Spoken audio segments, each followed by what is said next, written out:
Hey, everybody. Thanks for tuning in. This is the season 3 premiere of the PVD Horror Podcast. And we want to say Happy New Year's to everybody. We are joined here with a most special guest, Jeffrey Reddick. You guys will know him because he has, if he's impacted you the way he's impacted us, he has instilled many, many fears into you that you didn't even know you had. The creator of Final Destination series, and a ton of other films, which we'll hopefully get to. But Jeffrey, thank you so much for joining us.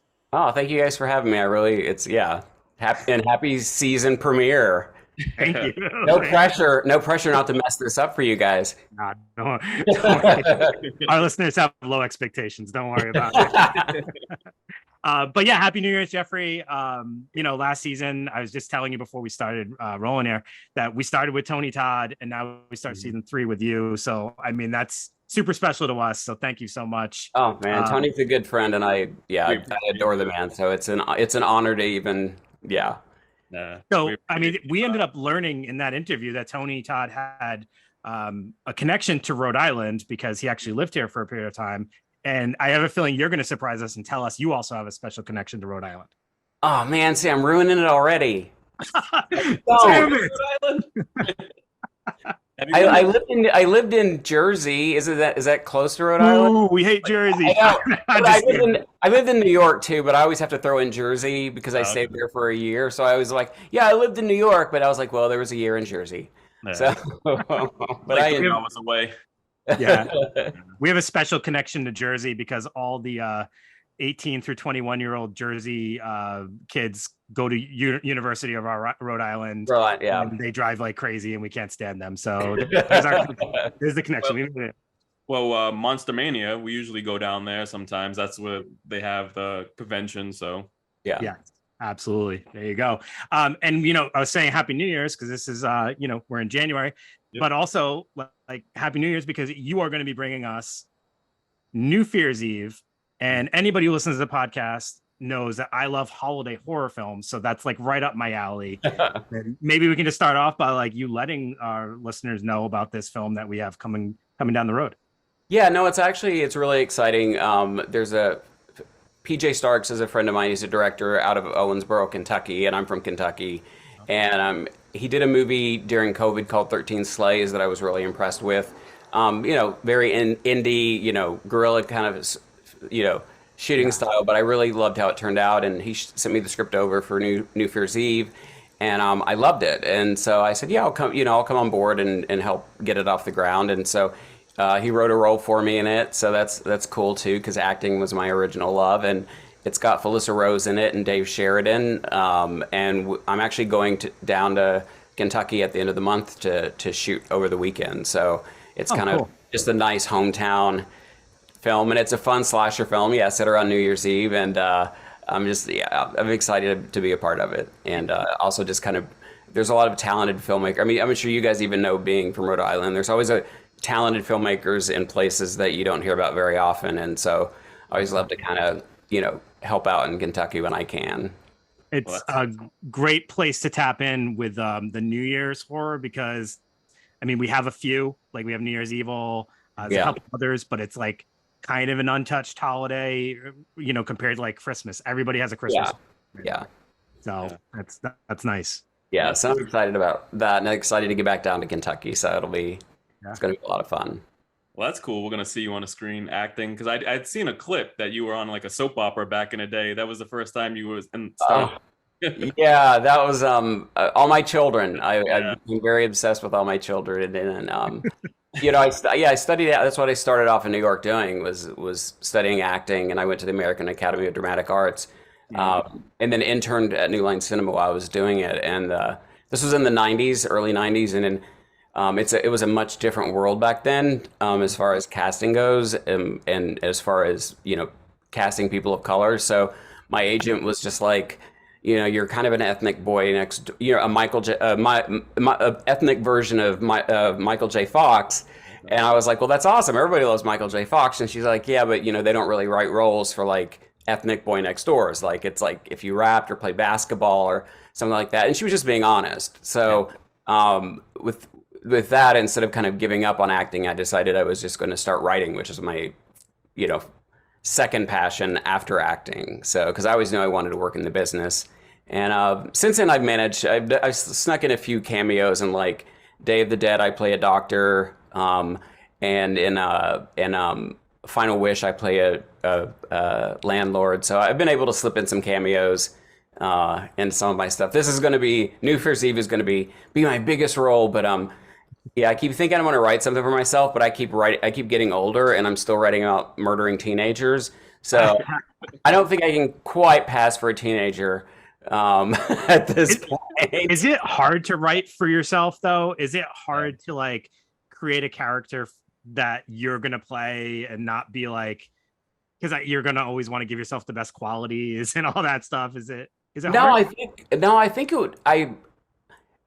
Because I studied theater, so I can act, so I know how to play different characters, and I think if I wrote something for myself, it would just be I would want to write something that feels like organic for me to have. Like this is no diss against M. Night Shyamalan, but it's like in Signs, he's got this whole movie where it's like the whitest town in the world, and then all of a sudden you have him coming up as the town doctor, and it's like, it just seemed out of place just because like there was no other there wasn't anybody else that wasn't white in that whole town. So it's like so I just would want to write something that kind of hopefully I was in theater, I was good with comedy, so I'd kind of try to want to write something that was a little fun to play. The cameos that I tend to do are more serious, but I'll take whatever they'll put me in, I'll take it. So, but I'd like to write something a little bit more fun for myself. I don't blame you.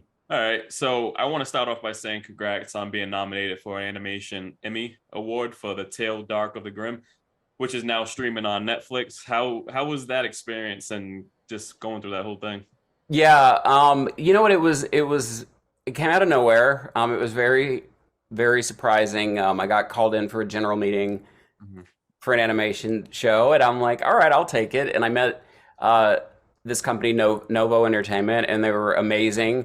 And I love the book. It's a twisted kind of fun spin on Grimm fairy tales, and I was just surprised because they were like, we have a lot of comedy writers in the room, but we don't have any writers that have any experience with like horror or suspense. And yeah, we had a great meeting, and then I didn't hear anything for like 8 months, and so I thought I just didn't get the job, and then I found out they were just kind of wheeling and dealing behind the scenes. It's based off a really good book as well. Oh my God, I do this on interviews where I blank on people's names for a second.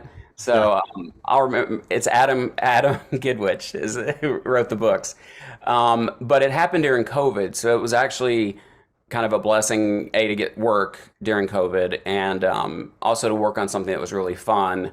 And then after that, I worked on another Netflix show called Usagi Yojimbo, or Samurai Rabbit, The Adventures of Usagi Yojimbo, which is based off the manga. But it was so much fun writing in kids animation. I mean, there was still spooky stuff in there, but it's kid friendly kind of spooky stuff. I mean, we had some decapitations and things like that, but it was a really fun experience, and it was fun to like stretch a different creative muscle because I had been so into horror features all the time, and then yeah, to get an Emmy nomination was just crazy. I mean, like last thing that I ever even thought of. I mean, the show is really good. I'm so proud of it, but you just don't. There's so much content out there that you never. Yeah, it was amazing. It was just really fun to go, and we didn't win, but honestly, out of like I think 300 cartoons or something like that, like to be one of the 5 nominated, it really was. It was just such an honor, and it was just. It's like, all right, now I want to win an Emmy. Yeah. I'm assuming it's a take on Grimm's Fairy Tales. Yeah. And the first season focuses on Hansel and Gretel. And yeah, it's just really good. Awesome. So if you haven't checked it out yet, go check it out on Netflix. It's now streaming. And so let's take it back. Like you talked about New Line Cinema and everything. So at the age of 14, you came directly at the film industry's neck most people could never do what you did. Can you tell us a story which got your career started? Yeah, and I always joke about this because it's like, yeah, I grew up in Eastern Kentucky. I'm like this 14-year-old hillbilly. I have Yeah. no idea how the movie industry works, but yeah, I had a lot of, gumption, I would say is the right word. And I saw the first Nightmare on Elm Street movie and fell in love with it. It's like my favorite movie of all time. It just, I mean, just blew me away. Like I'd loved horror films before that, but that was the one that showed me that horror was more than just slashing up pretty people, that you could do more with it. And everything about it, I can't, I don't want to, I'll spend 5 minutes talking about that movie and I don't need it. But I fell in love with it. So I went home and I banged out a prequel idea, and I called information and found the information for New Line Cinema and found out Bob Shea was the president. So I mailed my prequel idea to him, and he sent it back with a generic, like, we don't take unsolicited materials, message. And I didn't even know what that word meant, so I had to look it up. And then I was like, anyway, so I sent it back. I wrote him back and I said, look, sir, I've spent like $3 on your movie, so I think you could at least take 5 minutes to read my story. And he did. He read it and he got back to me and he's like, thank you for your aggressive introduction. And he was like, you've got a great imagination, but he goes, I would really, study screenwriting and the craft. And so him and his assistant Joy Mann, who is no longer with us, unfortunately, like really took me under their wings, and they would send me scripts and they would send me stuff from tchotchkes from different movies and movie posters.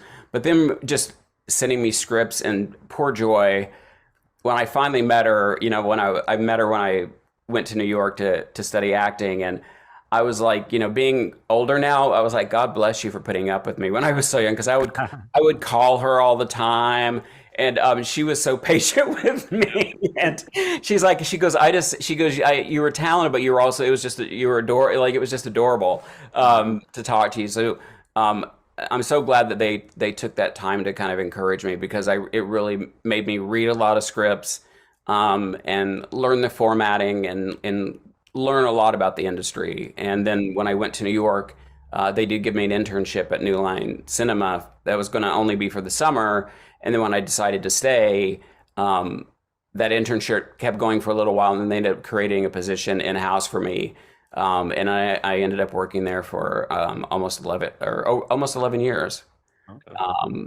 So I love that company. I think, especially back in the heyday, when I was working there, was probably the most fun, creative time in Hollywood. There were, all studio or film lovers running everything.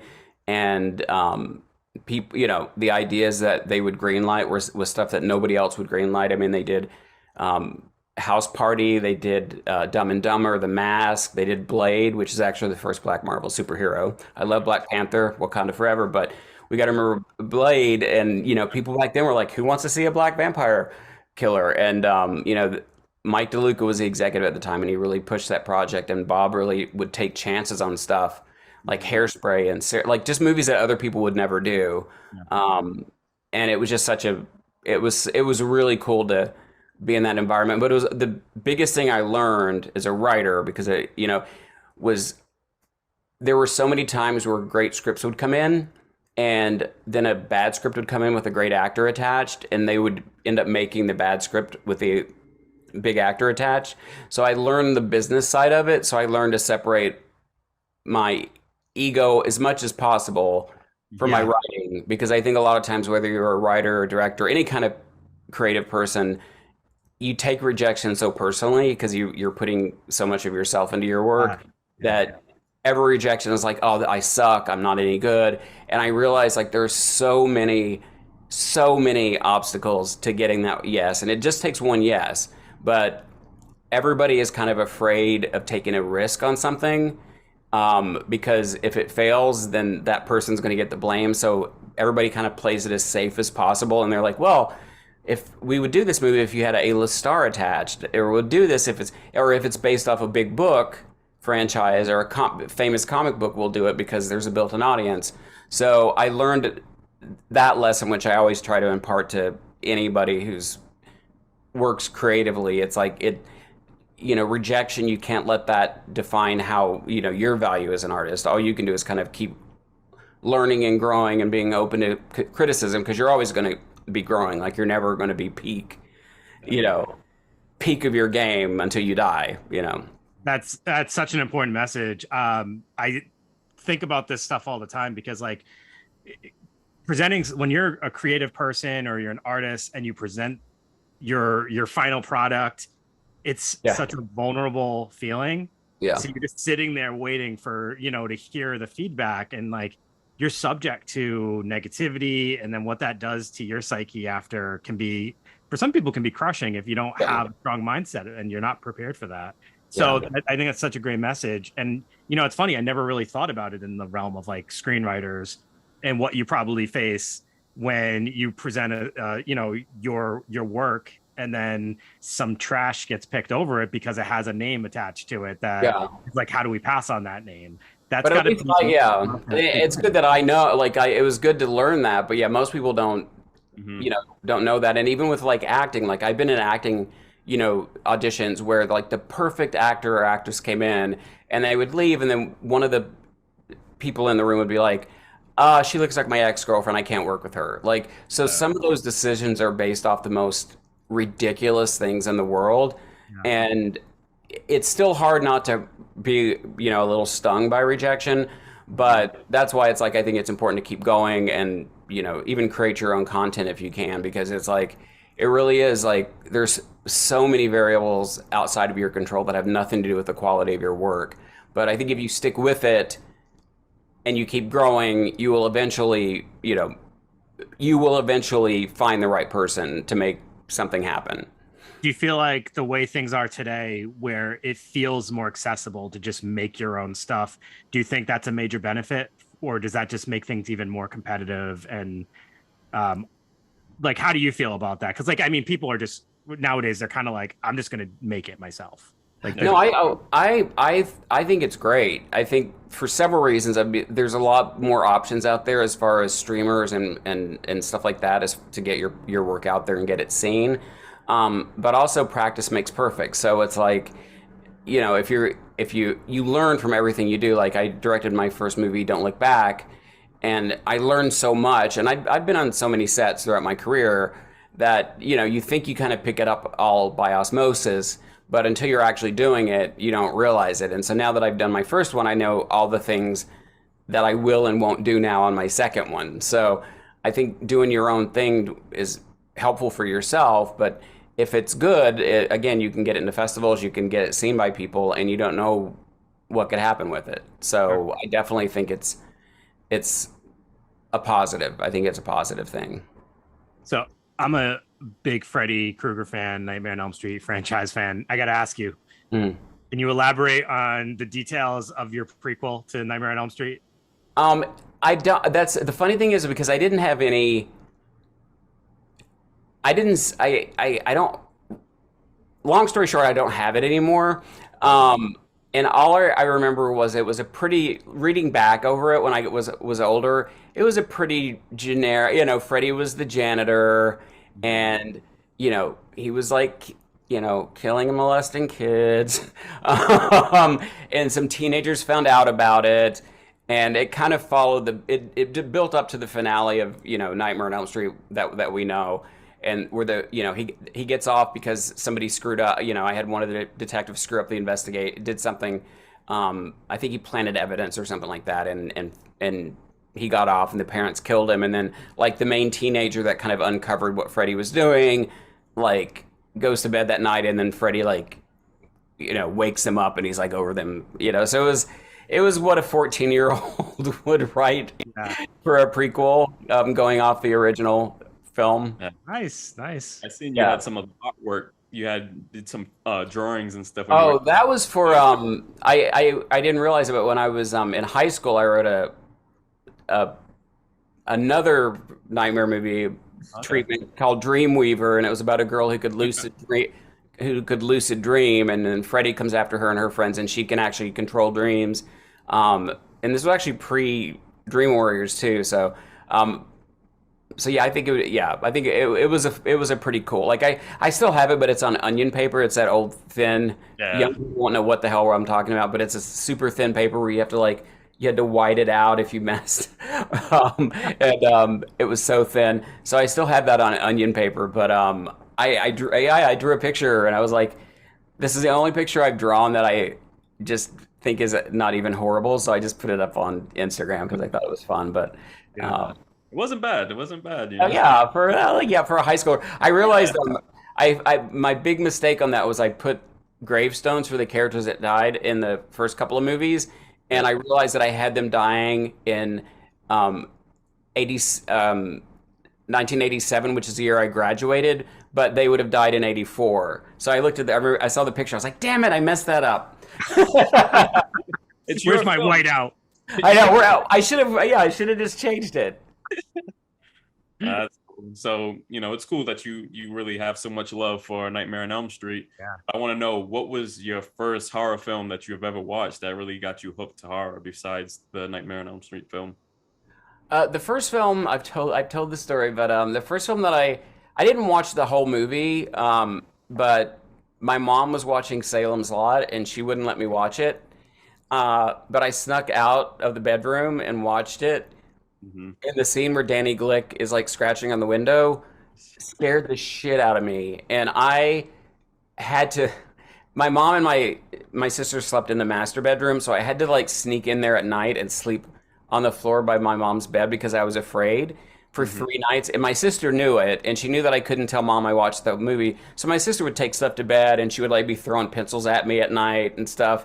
And that really that movie traumatized me, but it really got me interested in the genre. And then I started hanging out with some friends in Kentucky, uh, Tony Calhoun and Calvin Som. Tony is unfortunately passed away recently.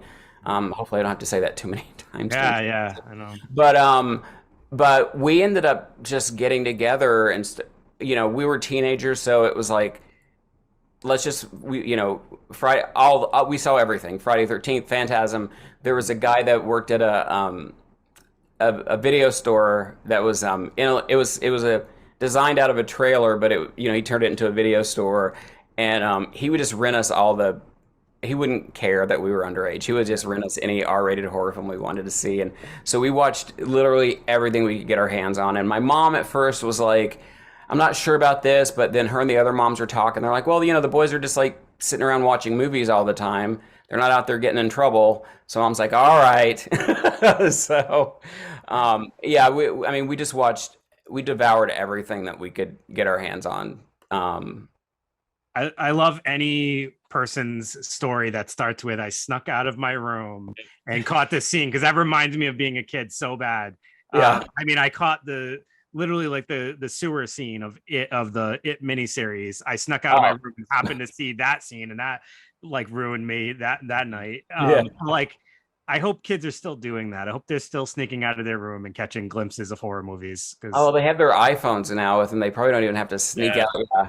They just have to get around the parental locks, which I don't advocate. I'm just saying that's probably what they're doing. I feel like this generation is losing the cheap thrills that we loved so much. Yeah.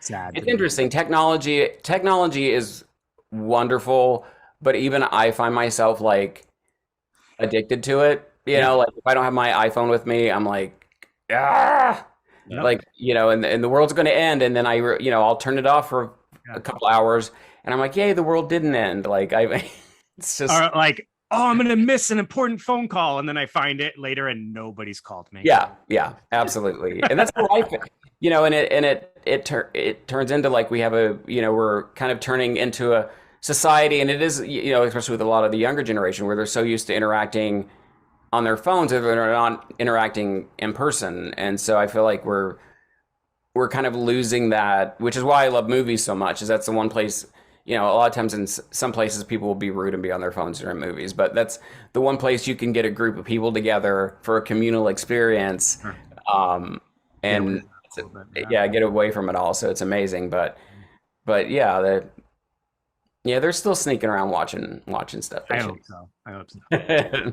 I want to go back and like explain and tell you like I shared like the same uh issue and the same the same experience with you with Salem's Lot, you know, when I was younger. And then that scene, I was at one of my friend's house. We had a sleepover. We were just watching a whole bunch of movies, and then everyone fell asleep. And then so I remember waking up, and it was probably like 3 a.m, and that scene was on, and I'm like, what the fuck? Like I'm the only one up, and I'm just like, oh man, what the fuck is going on? So I share that same experience with you of just being frightened from that part of that film, and that still fucked me up today. Oh yeah. And my friend Tony, just going off what you said about a sleepover, my friend Tony, I was over at his house one night and he had one of these really big floor model TVs, like the really big ones where it was, oh, the color was almost going out, so it was black and white almost.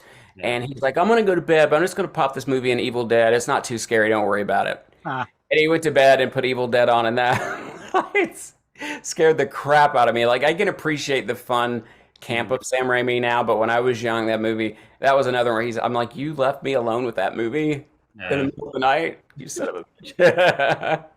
So now, usually in horror films, you know, writers usually rent a cabin in the woods. It takes space to get work done. What kind of setting usually helps you lock in to get a script ready?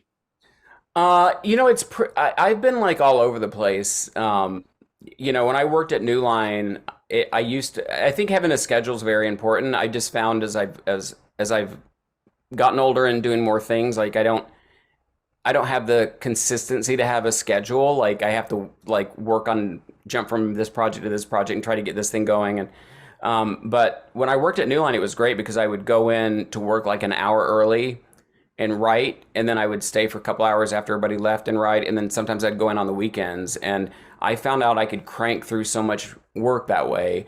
Now I tend to go to Starbucks, you know, which is such a cliche, but they give you free refills, and I like that.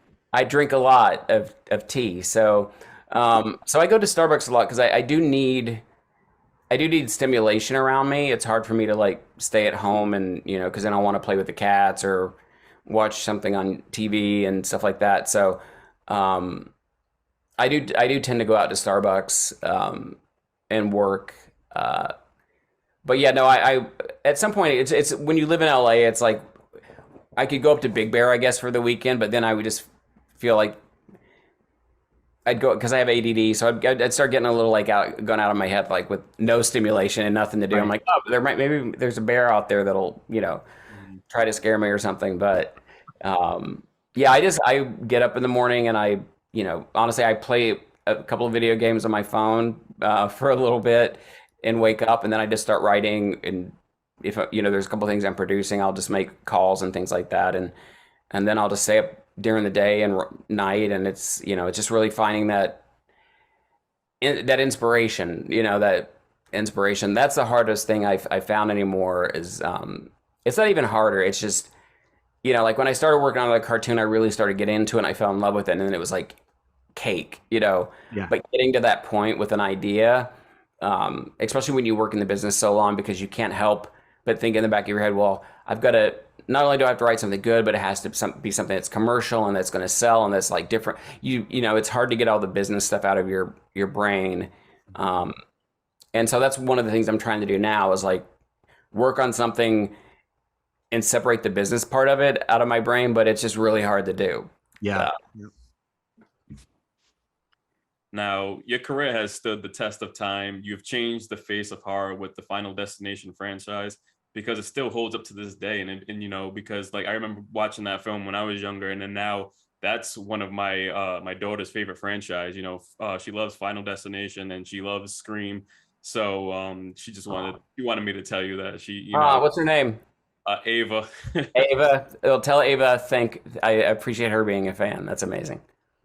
So also, you know, in a previous interview, you stated that you had a dream cast lined up for that film. Do you still have the list, and can you share like some of the people that you had lined up for that film? Yeah, and you know, I preface this by saying I love our cast. I love the cast that we ended up with. It's just this is for the first one. This is for the first film. Yeah. Okay. It's just when I worked, because I worked at New Line Cinema, like when we finished, when they bought the film, and we were going to make it. I just put together a list of people that I thought would be great for different roles, and then they shot it in Canada, and ended up with again a wonderful cast like Devin and Allie and like all that whole cast is like Tony Todd. I flipped out when I heard he was going to be in it, but no, my original cast was just funny was Tobey Maguire, Kirsten Dunst, Monica, the singer, Melissa Joan Hart, and I forget there was another guy, I forget who they were for the younger characters. And I do remember at New Line, they were like, nobody cares about Tobey Maguire and Kirsten Dunst. And then it was just funny when they were paired up in Spider-Man. So, yeah. But again, that's just kind of a fun bit of trivia before I actually got to meet the cast. And it is true. Like once you see somebody in a role, like I adore like Devin, like he's just such a good guy and so talented and is doing so much work now. I'm just so excited for him and the rest of our cast. And I've gotten to know Tony over the years. He's a friend of mine now, and just an amazing, like I couldn't be happier with the cast that we ended up with. But, it is fun in that early process when you're like, just like, oh, well, who can I think of? And, I didn't know a lot of Canadian talent because most of the talent was cast out of Canada. So I was just going with the American people that I knew.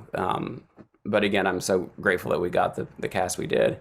It's hard to picture that film without Devon Sawa. Yeah. I mean, honestly, he was amazing. I can't remember at what juncture of his career that was, but I know that like Idle Hands. Yeah. I used to love the comedy Slackers, which I don't know if everybody's familiar with, but that was one of my favorites at the time. So he was perfect for the role though, because he's just a likable. And he brought like a lot of, because it's hard being a final guy in a scary movie, because a lot of guys are just afraid to like show fear and show worry, and he was so like vulnerable and like he just brought it. He just brought it, and he's been because we're friends, and I just I want to cast him again in something else. It's just most of my stuff's been super indie, and Devin has grown from that vulnerable young man into like quite the strapping. If you watch like Hunter x Hunter or the Chucky series or anything like that, I mean he's like a beefcake now. He's a tough guy, so I got to find the right not beefcake role, but the right role to work with him in. But so you got to write yourself a role, and you got to write Devon Sawa a role. Get on this. I want to work with him so bad, but I want to work with everybody that's worked in my style. Like they're like I've got to work with some amazing people over the years, and I feel like I'm hearing a General Hospital, the movie coming up here. There you go. There we go. While you're at it, just make me a role too. Just set that. Okay. So one of the things I absolutely love about the Final Destination films is that they tap into fears that like are just.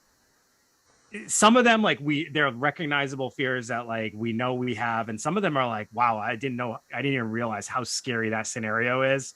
And I love that everybody has a different scene that they identify as being like the most terrifying scene, or the one that like they sticks with them forever. There's so many iconic ones in the Final Destination ones. Like I think it has the most unique death scenes ever. I just feel like they're just so well done too, because they tap into real life insecurities and fears. I'm wondering what some of your like the ones that resonated with you, or the ones that you kind of like, if there's any that like come up in real life scenarios and you're like, oh yeah, like I'll always drive down a highway, and if I see a truck with logs on the back, I'll always think about the scene in one of the sequels where I mean, that's honestly the scene with me is like I was, we're trying to come up with the opening for the second movie. Like I'd kind of written an outline for it, but we were trying to come up with an opening scene. And originally it was going to be a hotel fire. And the producer, Craig Perry, who is another guy that I adore, he's an amazing person. He's like, we need something punchier. And I was driving home to Kentucky, and I hate driving. And I hate driving behind, there's log trucks everywhere.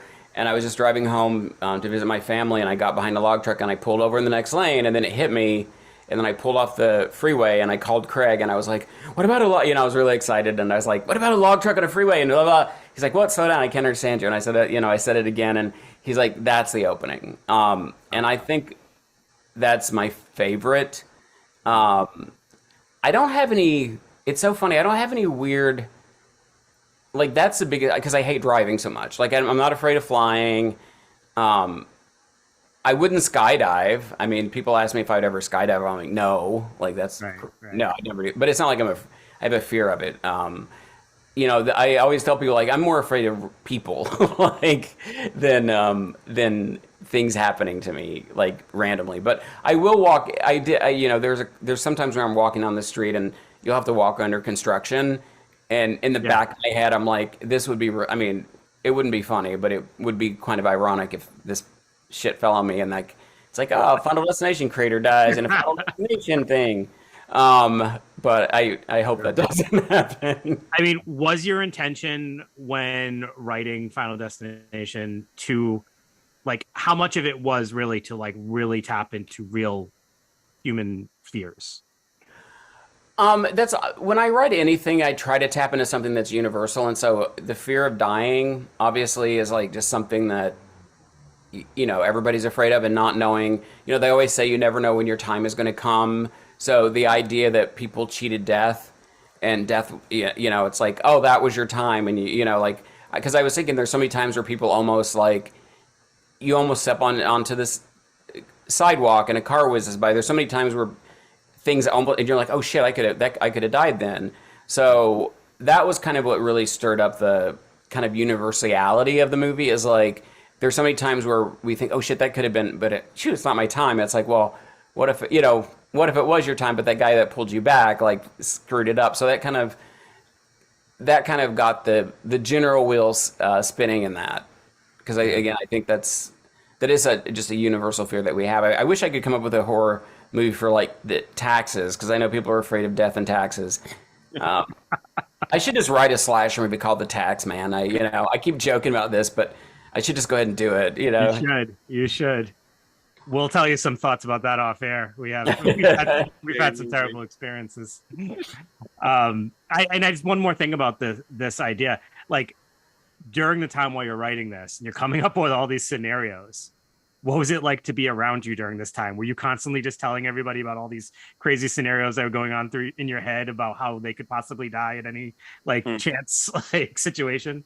No, it was funny because I had written a treatment for the movie, so that was when I was talking to a lot of my friends and getting feedback. But I was working really closely with Craig Perry at the time, because I knew he had a deal at New Line Cinema, and I knew even though I worked there, I knew I had a much better chance of getting a movie off the ground if it was with a producer who had a deal at the studio. So we developed the treatment for a long time, and at first it was all adults that got off the plane, and then Scream came out, and Kevin Williamson's another friend of mine, and I adore everybody. If I don't adore somebody, I'll just be like, I'll start to say their name and I'll be like, nothing. Then you'll know that I can't stand it. Yeah.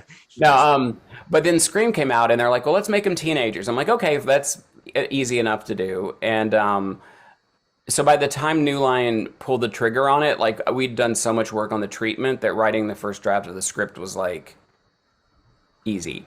Yeah. It was very easy. And I will say, like, my original version of the script was very Nightmare on Elm Street influenced, because I love to give credit where credit is due. And I think, in my version, since Death missed them the first time, it couldn't just come back and kill them. So Death kind of played mind games with the characters until they killed themselves, which, is kind of dark. So James and Glenn came up with the Rube Goldberg aspect of the first movie to make it like everyday things around you could kill you. And I think that was actually really brilliant, because I think my version would have appealed to like definitely the horror, the hardcore horror crowd. But I think the Rube Goldberg aspect of it like opened it up to so many people who, I've just had so many people who are like, I never like horror movies, but I like that one. Yeah. And my version was just, more just really Nightmare on Elm Street kind of, scary set pieces. And I think the set pieces in the movie are scary, but it's more tension and suspense, because you don't know how Death is going to like whacked Kind the of a person. perfect gateway into horror film if you think Yeah. about it, because Yeah. it's, I mean, a lot of people probably don't like love those films and don't even think of them as horror. Yeah. Yeah. And there's because we don't have a killer, like an actual killer running around, Hmm. it is kind of a good gateway thing. The only thing that annoys me, it's like was I don't have any toys or costumes, like that's annoying. It's like every time I see a ghost face costume or a Freddy or Jason costume, I'm like, "Ugh, I need to do a movie with the killer with the costume so Yeah. people can flip his house. Well, my killer's invisible, so there. So there, yes. Now, like we touched on at the beginning of the interview, when you had stated that there wasn't really many roles for African American actors at the time, and I know that you had a dream on like trying to produce a film. I put a film together to as a like an African American cast. Is that something that you still have in plans that you want to do? Yeah, it's still happening. It'll probably come out, or it'll probably start shooting. It looks like this coming year, which I'm excited about. And it's just a really cool slasher film. I mean, the way that I kind of pitch to people is, it's a really great slasher film, but instead of focusing on all the pretty white kids and their one black or brown friend, we just move the camera over and focus on the pretty black and brown people and their one or two white friends. So it really, for me, inclusion is just, I mean, diversity has become such a politicized, like, dirty word. And again, people just, again, they don't realize how far we've come or how far or how long ago it was a completely different landscape. Like for Final Destination, I mentioned I had Monica in line because there was an African American character. The two brothers that where one gets off the plane and one stays on. In the movie, they were two African American sisters, and that got changed. And then I've had so many movies that I've written where I've written in characters of color, and then they just cast white actors and actresses because that's always the default. That's what I try to explain to people. Like we would send out a casting notice for a film, and for the lead characters, casting agents would literally only send white actors and actresses in for the lead roles. And so if you wanted a person of color, you had to specifically say, please, send this in, and then they would still send in a lot of white talent. And it's not because there isn't good talent out there. I mean, that was always the excuse that used to bug me when they're like, well, we just went with the best talent, that we could find. And I'm like, I've been in the rooms. Like there have been a couple of movies, and I don't want to say which ones, but there were a couple of movies where the best person for the lead role was a person of color, and the producers and directors, and this wasn't even me, this was them, were like, we want this person for the lead role. And then the salespeople were like, well, it's not going to sell as well in Middle America and internationally, so they cast a white person. And that's just kind of the way the business has been run for so long. And people just don't understand that part of it. They're just like, well, why it should just be based on talent. It's like it should absolutely be based on talent, but there was just a pool of talent that has always been overlooked. And yes, you can point out the Will Smiths and Denzels and Halle, but you can point out like the 4 or 5 people, who kind of broke the mold for that. But there's a whole lot more talent out there, and now we're finally seeing doors open, so that people are getting cast based on talent. Yeah. I mean, when your few exceptions are like a Denzel Washington, I mean, he's an amazing talent. He's not just a talent. Oh. So it's like, yeah, I can only imagine that, the next tier was probably completely looked over if he's the exception. So Yeah.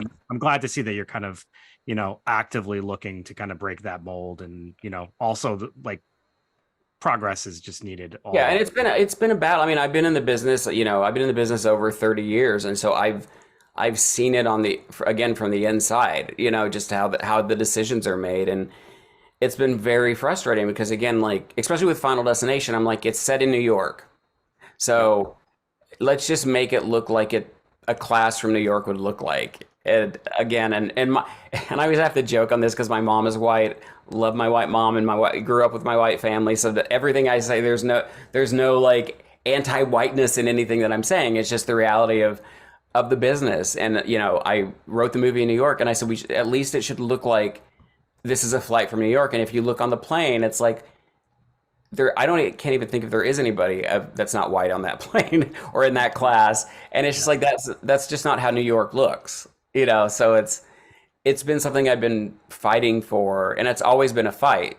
You know, I got lucky with Tamara because I wrote a African American character in that one that stayed in, and I've gotten fortunate with some of my films, but it's been such a fight on so many other projects, and even projects that I'm not working on. I've seen fights behind the scenes because it comes down to what people think Middle America is ready for, and I think I don't think they give people in Middle America as much credit as they should. Having grown up in Kentucky, they don't care. They don't care if you write a good scary movie. They don't care what color people are, or what race they are. They don't really care. They just want a good scary movie.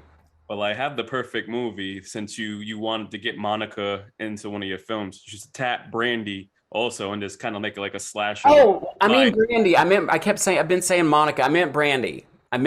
Sorry. Hey, but that's what I'm saying. Like this film could be Monica and Brandy. The Boy Is Mine. Oh, it could be. Oh, yeah. You can put them together. I was listening to that song earlier today. That's actually not a. There you go. That's actually not a bad idea. Do one of those.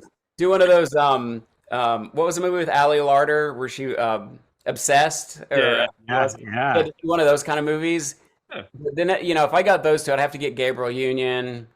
Love me some Gabriel Union, Regina Hall. There you go. King. There's two. Girls David. There's so many.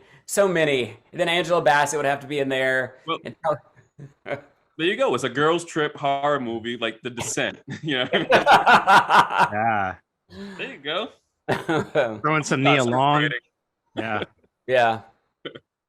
So back in September, it was announced that the Final Destination 6 found its directors, adding Zach Lewowski and Adam Stein. Are you going to be a part of this in any way? And is there any news that you can kind of give us? I'm not technically involved anymore. I mean, they keep me involved. Like I said, I'm really close with the producers and the executives on the project. So they definitely keep me in the loop. So I kind of know like what's going on behind the scenes. I'm super excited by this team. I mean, the story was written by Zach Ward, who did Spider-Man. The screenwriters did the last Scream film. These directors are amazing guys. I had a really good conversation with the screenwriters. They called me up, which was very amazing. I've actually been friends with the writers of all the movies, except for one. But so I've had conversations with a lot of most of the writers and have become friends with most of them on all the films. And yeah, these guys called me up out of the blue and just wanted as their creator, they just wanted kind of like they did with Scream and Wes Craven. They were like, we just want to make sure we're kind of want to know what you feel is important about this franchise, what people connect to, what's we want to. So we had a really long conversation. They were so amazing. And the idea is just really cool. There's a lot of fan art going around. None of the fan art is real. None of the fan art relates to what's going on in the movie. I can't say what it is, but it's still very much a Final Destination film, but it's a new spin on it. It's not kind of like I love the final, like the fifth one after the second one is probably my favorite. That gymnastic scene, like that scene just kills me. Yeah. But so the franchise, I think I'm so happy with how it kind of has evolved and not devolved.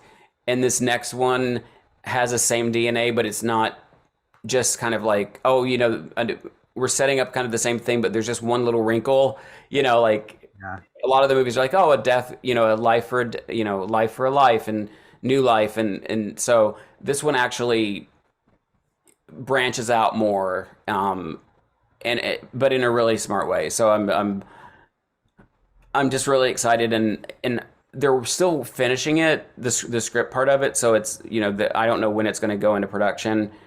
People keep asking me, which I don't mind, like you people. I'm just talking about like, if 20 messages a day in my Twitter inbox. Yep. Final Destination 6, and I don't.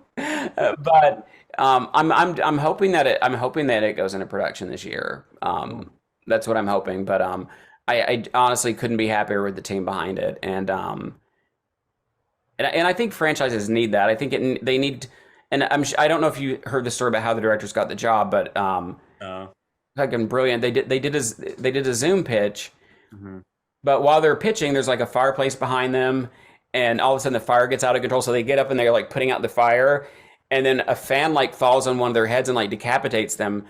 And the people watching, the executive and producer watching this have no idea that they had faked, like they had their Zoom pitch, but I don't know. I still have to see it. I forgot to ask the producer to send it to me, but there's a point I think where it switched over from being live to like this part that they filmed, but you couldn't tell. Yeah. So the executive sitting here watching it, freaking out, thinking that this guy just died, but they did it so well because it followed kind of the fun kind of Hmm. build up of a Final Destination movie, and so to have somebody that passionate, you Yeah. know, Yeah. on a part 6 of a franchise, especially in the horror genre, I mean, all all hats off to the directing team, and it's like, of course they've set the bar now for pitching, because people are like, oh, you hear what they did, and I'm like, oh God, Yeah. Yeah. Great. Thanks, guys. thanks guys for setting the bar like unbelievably high. But again, that's what's amazing about, is I love it when the people that are involved love the franchise and want to, and I think the fans are, I think the fans are going to be really happy with the film. Isn't that what we all want for Yeah. people who are passionate about the actual franchise to be the ones to take the lead on Yes. creating it? I mean, what else could you want as a fan than to know it's in good hands, right? Yeah. No, I was super excited because it also, like, the guy from Spider-Man, it's like, I love that, and the Scream people. So I'm really excited. I didn't see Starring any, Tobey Maguire. Oh, Spider-Man did have Tobey. See, it all comes full circle. Yeah. but I didn't see any of this fan art circling around the internet. Did it happen to be on any onion paper? No, that's fine. No, but there's like some stuff because I know there was a draft early on where it was going to be first responders, and I know there's some boat stuff going around now. It's not. But I will say that one of the coolest things that's online that was just a pitch that never got made, but somebody did pitch a version of Final Destination set in medieval times. Oh, okay. And I forget what it's called, but you can Google it and watch it, and it actually looks amazing. I was surprised. I was like, make this shit. Game of Thrones meets Final Destination. I mean, that would be amazing. But that would be a very expensive Final Destination. Yeah, absolutely, absolutely. Uh, I just wanted to ask you. I know we're kind of going long here, but I want to ask you about one more film that you did, just because I'm interested in the topic, and as we've been talking, like your love for Nightmare on Elm Street franchise, and you were talking about how that kind of like influenced your version of Final Destination, and then you have the film Dead Awake with Jocelyn Donahue, which is about sleep paralysis. Yeah. I mean, you definitely have a thing about sleep, nightmares, right? I do, but with that movie, it was interesting because a producer, Wendy Rhodes and James Gibb actually brought me some articles on sleep paralysis because I didn't know about it. And then when I started researching it, I was like, holy crap! Like a lot of people suffer from this. So I thought, wow, there's a really good movie, to be had with this. And I'm really happy I'm happy with how it turned out. We originally had a much bigger budget for it. So we ended up with a smaller budget. So we ended up having to, because in the script, we didn't really show like the night hag. It was more like black swirly weird shit that you couldn't make out. But because of the budgetary reasons, we ended up having to like make a night hag. So you see a little bit too much of the night hag. I think, that's my only thing with that. But I love that you can actually like sit here and say something like that. Yeah, but I actually like kind of critique your own work and like, well, yeah, because and and again, at the end of the day, like I always say, even except for Return to Cabin by the Lake, that movie just broke my heart. That was my first movie.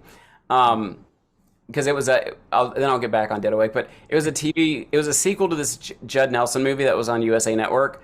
And the original one the first one was about a writer who needed inspiration, so he was murdering women and burying them in a lake. And so I wrote a sequel that I was very proud of, because he escapes at the end of the movie, and so the sequel was like they were making a movie about the murders, and then Judd Nelson comes back and he keeps taking on different identities and murdering off people involved in the film. And I wrote this really strong horror movie, and then somebody at USA Networks, like, they loved the script, and then they went on a trip, and then they came back and they thought it was too scary, so then they brought somebody in to they thought it was too smart for the audience. They thought it was too intelligent for the audience, was the exact quote. So they brought somebody in to dumb the script down, and then the movie turned out to be like a comedy. So when I watch it, it's like not anymore. I almost like cry a little. So that's the one movie. There's some cast in it that I really like, but I can, even my own Don't Look Back movie, I know all the flaws in that. But jumping back to Dead Awake, I was really happy because I thought we had a really great cast. Philip Guzman, who directed it, I have worked with him several times. I think he's an amazing director, and certainly knows how to he certainly endowed the movie with a really cool style. Again, my only thing is that and him too is like, we wish we didn't have to have the kind of a night hag. Sure. That you see so much of. But Jesse Bradford's in it, who's, I think, an amazing, I don't want to say underrated. I never want to say underrated, because people that know his work, but he's such a good actor. And Brea Grant, I mean, Lori Petty. Nice. Yeah. Oh my God, I'm blanking on Billy Blair, and there's one other guy I'm blanking on. We had a really great cast. Sleep paralysis fascinates me. I've had a couple of bouts of it myself, and it's terrifying. Brandon, have you ever had it? I had it probably like once, and it definitely freaks you, because I'm like, what the fuck? Yeah. Have you experienced it before, Jeff? I experienced it a couple times, but didn't know what it was. But it didn't scare me so much that, because I'm a weird dreamer. Like, I can lucid dream. I can dream and then wake up, and then as long as I don't wake up too much and start thinking about something else, I can go back into the same dream. So that stuff doesn't freak me out too much. But I've had it a couple times. Yeah. So I mean, that's when I saw that you had the movie about it, and I've known about this movie for a while now. Like, it was fascinating to me. I was like, wow, because I didn't put too much thought into it, and then I was like, wow, there's a movie about it. So your movie about it kind of inspired me to look more into it. And it just, a lot of people have it. Yeah. It's crazy. And I didn't know this, but there was this study, the Hmong study, actually part of Wes Craven's inspiration for Nightmare on Elm Street too. Yeah.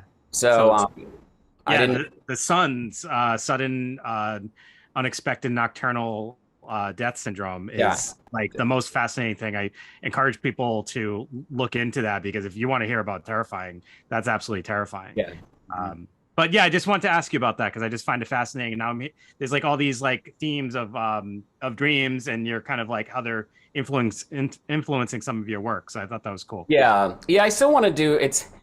I remember this was when I was in college as well. I wrote a movie called Daydreams, because I was like, well, I can't do nightmares, but I can do daydreams. Ridiculous. Every person with ADHD is like, yeah, you should make that. You should make that. Yeah, it's like, oh, don't daydream for a second. Or Eddie Fruger is going to come after you. All right, that's it. We need Daydreams, we need the General Hospital movie, and we need that prequel to Nightmare on Elm Street. All three of these films in the next couple of years. All right, you got your work cut out for you. Yeah, and the movie, Brennan, you were talking about, the slasher movie. It's called Superstition. and it's just the concept of it is it's based off the idea that deaths happen in threes. Mhm. You know, so it's set on a campus where two people die, and then somebody starts an online game, like where you download this app and you try to guess who the third person on campus is who's going to die, and you put in put in $5, and there's like a pot of money that grows, and then the winner gets it, and the third person dies, and then whoever created the website starts knocking off the people who won Okay. the money. So it's like it's kind of a play on that whole superstition that deaths happen in threes. And it's a mystery, but it's got definitely all the kind of blood and with Don't Look Back. I love that movie, but that was more of a suspense thriller. So and I couldn't show, because you don't know if it's a killer or supernatural. I couldn't really show any of the deaths, which I got a lot of flack for, and I kind of knew that. But this one has like all the good stuff, that you want in a slasher film. Can't wait to check it out. Don't Look Back has Jeremy Holm, who Brandon and I had the opportunity to meet at a convention. Isn't he awesome? Dude. Nicest guy. Yeah. And so supportive as a person, but just yeah. He did a soundbite for us, and we were dying because he was just putting on different voices and stuff. Oh yeah, no, he's super approachable guy. Yeah. And that was a cast, I have to say, like that was where I got to kind of cast my first, Black final girl. Yeah. And Courtney Bell is amazing in that movie. Amazing in that movie. And I love the whole cast, like Will Stout, who plays the brother, and Skylar Hard and Jeremy.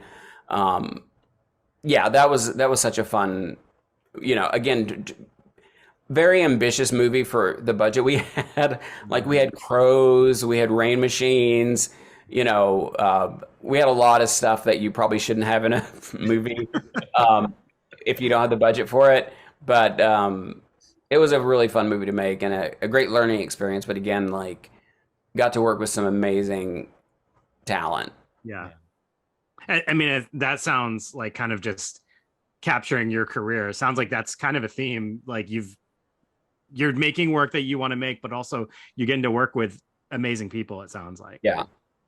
I still have a couple of dream people I need to work with, but I've at least got to meet. I've got to meet everybody. I think I've actually met all my idols, which is amazing. I have to say, I've met all of them, which has been such a blessing. And it's just it's not all been with Tony and Devin or somebody like that who I consider a friend, but like Jane Badler, who was in the original V miniseries, who played Diana, was somebody that I had the biggest gay crush on growing up, and Nightmare on Elm Street and V are my two favorites as far as movies and TV shows. And sorry about that. And I did this short called Good Samaritan that was basically I took a scene from Don't Look Back and turned it into kind of a supernatural short. And I've always wanted to work with her, and I just called her agent out of the blue, and she lives in Australia, and she was so nice and shot her scene in Australia. And then when she came to LA, we met, and I've gotten to know her. And again, it's that's one of the fun things about this business is kind of getting to meet the people that you've always kind of idolized, and 99.9% of them have been amazing. Yeah.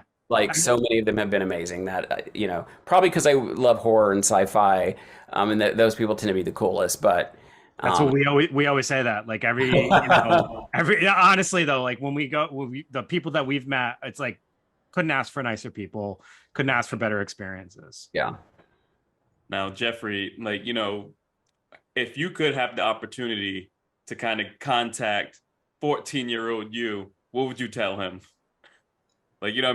There are several things I would tell him, just being honest. One would be don't drink. Because I had to get sober about 15 years ago, and I think I wasted. I shouldn't say wasted, but I did. Obviously, if you're hungover and drinking all that, there's a lot of time that you're away. I don't know how I did. It seems like I did more work when I was drinking than I don't know how I did it. I'd say don't drink. that'd be my biggest piece of advice to myself, because I think that would have actually changed a lot of decisions. And I would have told myself, probably, this is just career advice.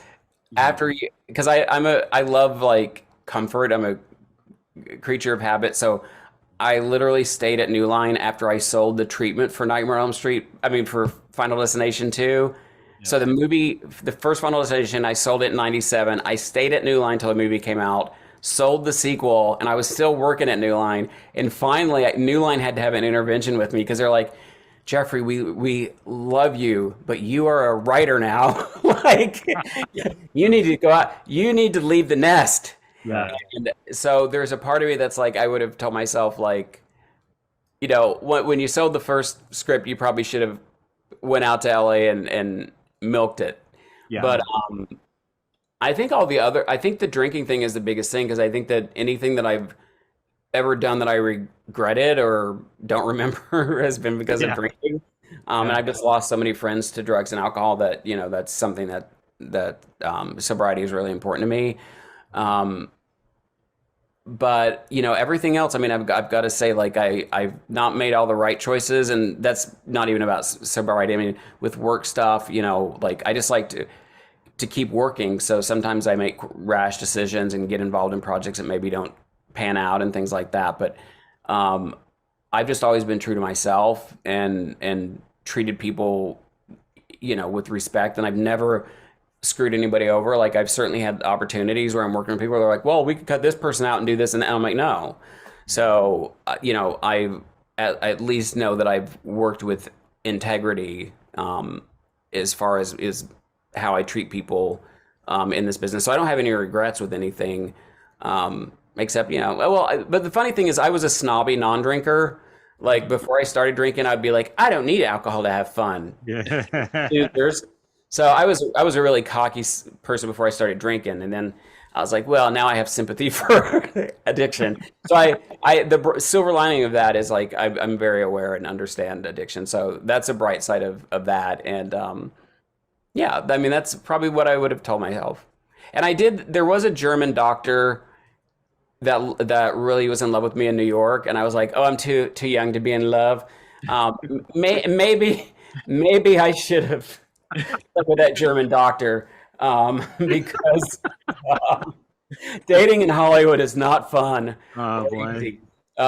So that, yeah, maybe giving old Hans a chance would have been some advice I gave myself back then. I love it. So congrats on the 15 years of sobriety. Thank you. Really awesome. And I love the message there. It's, we learn from all of the toughest parts of our lives. So, like, I like how you actually reflected a little bit about what you were like before that too, because it's interesting. Like, the things we go through are what kind of shape who we are today. Yes. And, if you take away those things, you might not be the same person you are. Right? Oh, I'd probably be a jerk. I'd probably be like a snobby little ass, Yeah. I don't know. My mom would have smacked that snobbiness right out of me. So, but I'm sure, like, a lot of the stuff you went through also is the reason why your values are so strong about being true to those who, support you and like just valuing the people around you. So, yeah. I mean, I think that's so important, and it's so easy to get lost in bullshit and kind of forget people. So I love the fact that you're kind of sending home that message to, be good to the people who are good to you. And and that's not even work. That's just kind of life. I think life advice, but it's especially in a business like the business world's, no matter if you're working in Hollywood or you're working in any other industry, they're small worlds. And I'm not nice to people because I don't want people to say bad things about me. I'm just nice to people because that's how I am. But if you're an asshole, like, there are some people that you're like, how the hell does that person still, like, keep getting jobs, because they're garbage people, but right. But everybody knows it. You know what I'm saying? So it's a small world out there. So and life's too short. Life is, I think, being, like, authentic and just not trying to stress about it, things that are out of your control. And, it's so much easier not to be angry and, climby and backstabby all the time. Like, it just wears you out. It stresses you out. Yeah. That's the thing that always stood out to me. Like even on your social media, like a lot of your posts, you're just always happy, you know what I mean? And I feel as though that it's good because, you know, some of your fans can see that. And, you know, even when they're having a rough day, like you're just on there cracking jokes and everything like that. And so, you know, I try. There's some times where I get a little yeah, political, but I try to. I never. My goal is always. I always tell people like my goal is if I do write anything that's like socially or politically like hot buttony, like my goal is not to like attack people. It's to like engage conversation because that's one of the things I learned growing up. And just to ruin the magic of how awesome my life is, my my litter robot is just spinning. I was hoping this wouldn't happen before during our call because the cats used it before the call. So I was like, surely they won't use it again for a while. I should have just said that's my assistant robot or something. That's Megan over here. Megan. Yeah, it's Megan. Megan over here, you know, or Chucky getting ready to rev up. But I totally got off track what I was saying. Just be good to people. Oh no, that's what you know. I learned growing up because I did deal with a lot of, you know, not to get serious, but I you know, growing up obviously in Eastern Kentucky, you know, in the, you know, 60s and 70s and 80s, you know, I grew up around a lot of racism. And, you know, but my mom taught me a really valuable lesson when I was young. And she's like, you know, these people aren't bad people. She said they're just ignorant.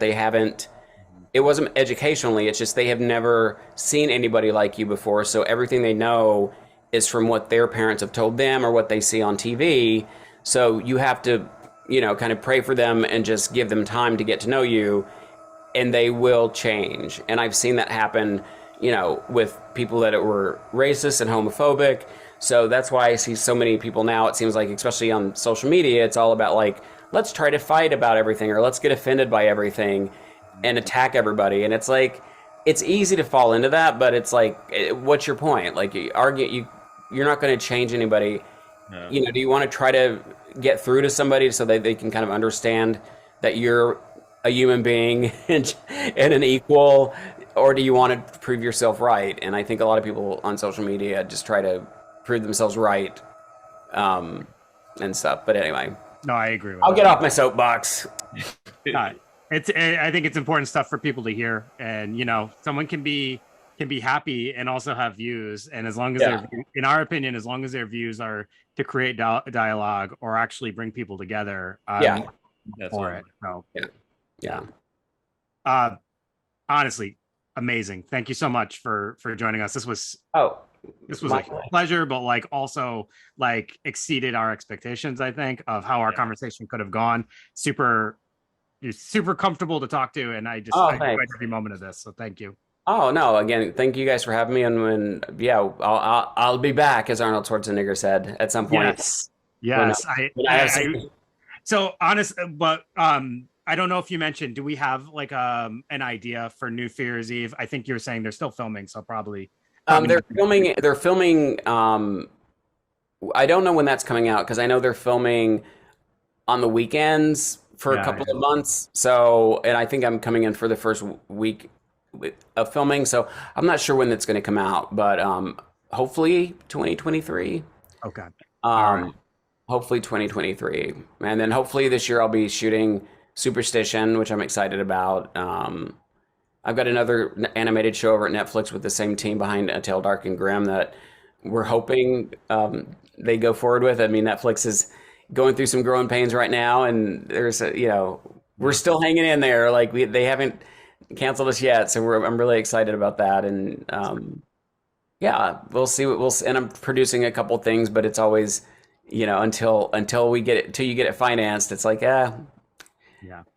so you gotta get that Emmy. You gotta get it. Oh yeah, I do want to get an Emmy. So I believe you. You're gonna get it. Awesome. Well, you guys have a great night as well. I know it's later there for you, Dave. I'm surprised. I know you said it was late there for you, but you are. I mean, I think I brightened up. You're perky as hell, brother. Jeffrey, honestly though, I do hope you come back. You know, when your next project comes on, or if you just want to chat sometime, this is awesome. So please do. Open invite. All right, everybody. Thank you so much for listening. Have a great night.